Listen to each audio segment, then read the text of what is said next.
Sağ ol Sadım abi, teşekkür ederim. Biri sen dedin koy, biri de ben dedim. Acıyor da bakayım neyse. Kış günü bir nefer bir yoldan kesildi, bir soyun kırağından. Görüp bir nefer pişi yerinde basır o sırsırıya, buzlu suva çıkardı. Bakıp yüzüne bir defa suva. Bu yolla kesen göze bilmirdi, görün heyvandı da bunu basır sırsırıya çıkardı. Bunun canı büyük, güçlüydü. Ne zulmeyeyim buna, dönür bunu ya diye ay kardeş, Allah'ın heyvanıdır. Onun senden işi yok, gücü yok falan, onu bırak geçsin de. Ondan sal bu sırsırıya çıkardırsan diye pişik benimdir, özüm bilmem. Sen yıkaş eylem yolunu devam edeceksin.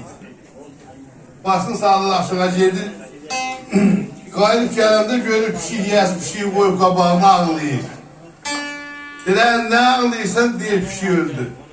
Dedim ben sana dedim de o sal bu sırsırıya çıkartmaydı, heyvan da öler. Dedi yok suva salanda ölmedi, bile sıkanda öldü, sıkanda. Sağ ol, sağ ol.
Yoktu dünya varında, dinim malım Kəlbəzərdə qalıbdı. O yerlerden elim günüm gedəndə, hanım malım Kəlbəzərdə qalıbdı. Durmuşam ölümlə pəncə-pəncədə, əriyir varlığım bu şişəncədə, quruca cismimdir gəzən gəncədə, bütün canım Kəlbəzərdə qalıbdı.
vətən oğlu deyləm, deyləm.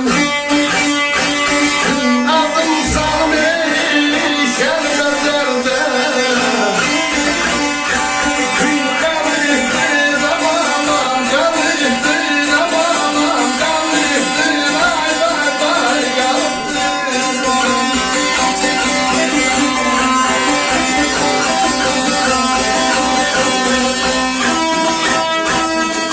hakkım yoktu elisinde öylem. Az kalıptı dert önünde eylem. Gördüğün vətən oğlu döyləm, adım sanım Kəlbəcərdə qalıbdı. Öpürəm, eşq olsun məclisimizə. Sen vur olsun.